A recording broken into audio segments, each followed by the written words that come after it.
नमस्कार, मैं हूं राहुल शर्मा और आप देखना शुरू कर चुके हैं आज की हमारा एक खास प्रोग्राम। और आज के इस प्रोग्राम में हम बात कर रहे हैं, जी हां, बिहार की। बिहार में होने वाले विधानसभा चुनाव से पहले जो तस्वीर इस वक्त सामने आ रही है, जो माहौल इस वक्त देखा जा रहा है, वो ये साफ तौर पर बयां करता है कि क्या बिहार में सब कुछ ठीक नहीं चल रहा है, क्या एनडीए के लिए हालात ठीक नहीं है। और एक सवाल फिर ये भी खड़ा हो जाता है कि क्या ललन सिंह को जेडीयू से बाहर का रास्ता दिखाया जा सकता है, और क्यों नीतीश कुमार और ललन सिंह के बीच में दूरियां दिखने लगी हैं।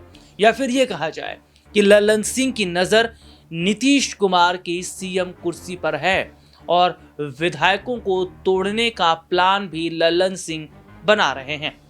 तो क्या है बिहार की सियासी स्थितियां और बिहार का सियासी माहौल क्या कहता है, तस्वीर क्या कहती है, आज इस पर हम बात करने वाले हैं। उसके साथ ही साथ हम ये भी बात करेंगे कि बिहार में क्या एक बड़ा बदलाव होने जा रहा है।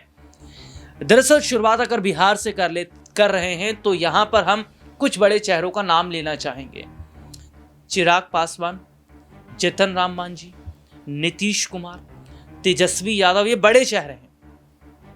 और अब मैं यहाँ पर यह भी बता देता हूँ कि क्या एनडीए ने अभी तक अगर ये नहीं तय किया है कि सीएम चेहरा कौन होगा, सीएम चेहरे पर किसे रखा जाएगा, तो क्या ये बात तय है कि एनडीए नीतीश कुमार को सीएम कुर्सी नहीं सौंप रहा है, नीतीश को सीएम कुर्सी पर नहीं बिठाना चाहता। लेकिन इन सब के बीच में एक खबर ये भी सामने आ जाती है कि जो माहौल इस वक्त का बना है, जो हालात इस वक्त के हैं, वो ये साफ तौर पर बताते हैं कि क्या बिहार की जो तस्वीर बदल रही है, बिहार के जो सियासी हालात बदल रहे हैं, वो ये नहीं बताते कि नीतीश कुमार के साथ खेल करने की कोशिश की जा रही है और नीतीश कुमार को बीजेपी कुछ ऐसे चक्रव्यूह में फंसा रही है जिस वजह से नीतीश को बड़ा झटका लग सकता है। इन सब के बीच में अपने दर्शकों को मैं ज़रा ये भी बता दूं कि क्या ललन सिंह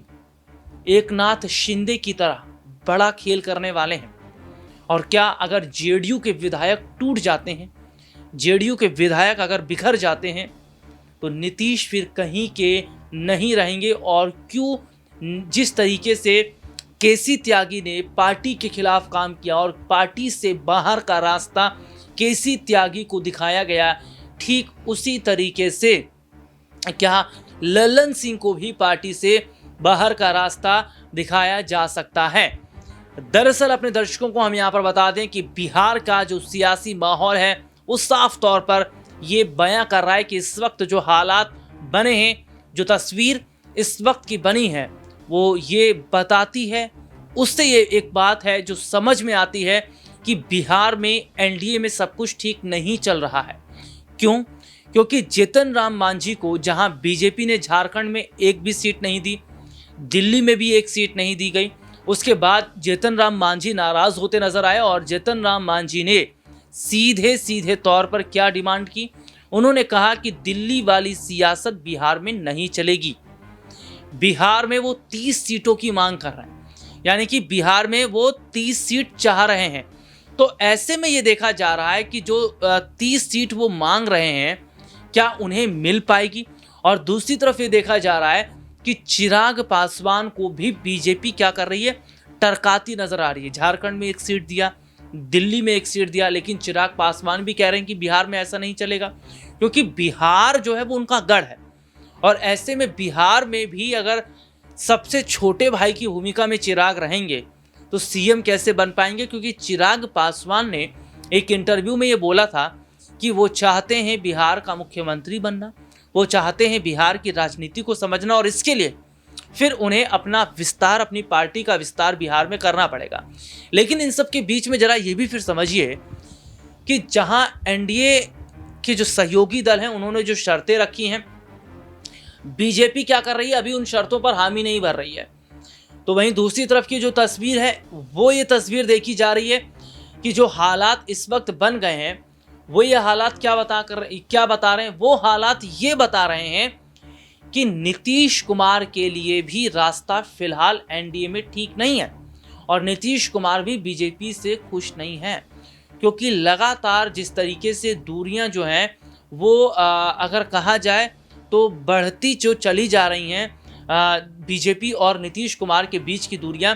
और यहाँ पर देखिए क्या देखा जा रहा है, देखा ये भी जा रहा है कि नीतीश कुमार जब दिल्ली जाते हैं, दिल्ली तो जाते हैं लेकिन वो बीजेपी की बैठक में शामिल नहीं होते, वो बीजेपी के साथ नहीं नज़र आते हैं, बीजेपी के साथ लगातार दूरी बनाते नज़र आते हैं। तो ऐसे में ये देखा जा रहा है कि नीतीश कुमार भी अभी इस बात को समझ रहे हैं कि अगर एनडीए की तरफ से उन्हें सीएम चेहरा नहीं रखा जाता है तो फिर वो विपक्ष की तरफ जा सकते हैं, क्योंकि लालू प्रसाद यादव ये बात पहले कह चुके हैं कि नीतीश कुमार के लिए हमारे दरवाजे खुले हुए हैं। और दूसरी तरफ ये भी देखा जा रहा है कि अगर वक्त रहते नीतीश कुमार कदम नहीं उठाते तो क्या लल्लन सिंह नीतीश को कहीं का नहीं छोड़ेंगे। क्योंकि महाराष्ट्र में क्या हुआ मैं अपना विस्तार से बता दूं।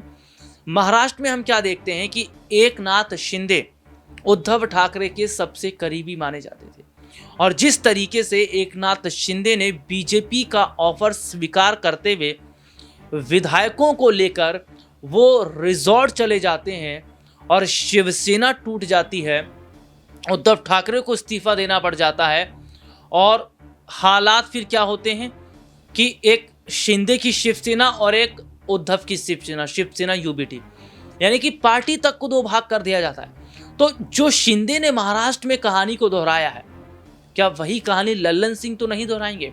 और यहाँ पर यह भी देखिए कि जो माहौल इस वक्त का बना हुआ है वो ये है कि विपक्ष की तो नज़र है ये बिहार में सीएम कुर्सी पर, लेकिन यहाँ पर एनडीए के जो सहयोगी दल हैं और मैं बीजेपी के कुछ बड़े चेहरों की बात कर लूँ, वो भी सीएम कुर्सी पर नज़र बनाए हुए हैं। गिरिराज सिंह की नज़र जो है वो सीएम कुर्सी पर बनी हुई है। जो दूसरी तरफ की तस्वीर है वो ये है कि चिराग पासवान भी ये बात कह चुके हैं मुझे भी मुख्यमंत्री बनना है। जीतन राम मांझी कम में कॉम्प्रोमाइज़ करते नज़र नहीं आ रहे। तो जो माहौल बिहार का बना हुआ है, जो स्थिति बिहार की बनी है, वो ये साफ तौर पर बताती है, वो ये साफ तौर पर बयां करती है कि क्या बिहार में तस्वीर पलटने वाली है, क्या बिहार में माहौल बदलने वाला है। जिस तरीके के सियासी हालात बिहार में देखने को मिले हैं, जिस तरीके की स्थितियां देखने को मिली हैं, वो ये साफ तौर पर बताती हैं, वो ये साफ तौर पर बयां करती हैं कि अगर केसी त्यागी की तरह लल्लन सिंह को बाहर का रास्ता नीतीश कुमार नहीं दिखाते तो शायद नीतीश विपक्ष में बैठने के लायक भी नहीं रह पाएंगे, क्योंकि विधायक ही तो बड़ी ताकत हैं। और ऐसे में देखा यही जा रहा है कि नीतीश कुमार भी यही चाहते हैं कि पहले भी सीएम बने रहें, अब भी बने रहें और आगे भी बने रहें। तो ऐसे में क्या केसी त्यागी की तरह लल्लन सिंह को भी पार्टी से साइडलाइन करके अपनी पार्टी को बचा लेंगे नीतीश कुमार। क्योंकि यहाँ पर एक खबर ये भी सामने आती है कि जेडीयू की कमान किसे सौंपी जाए।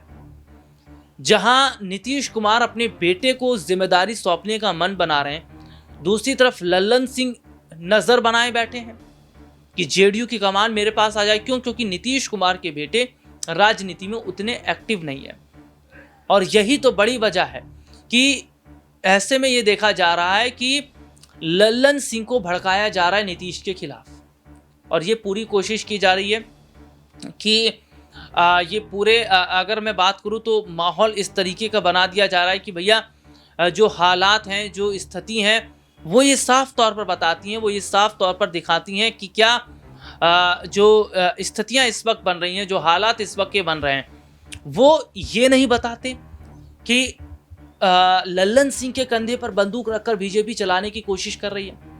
और अगर जेडीयू के दो भाग हो गए और ऐसे में विधायक टूट जाते हैं तो नीतीश तो फिर कहीं के नहीं रहेंगे। लेकिन नीतीश चालाक है।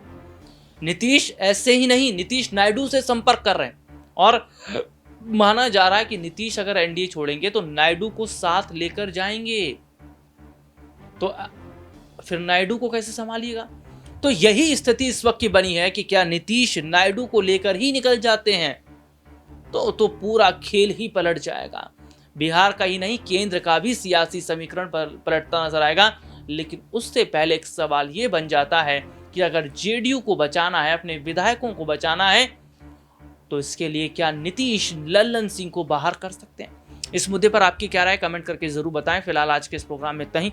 आपसे फिर दोबारा मुलाकात होगी, तब तक के लिए इजाजत दीजिए। नमस्कार।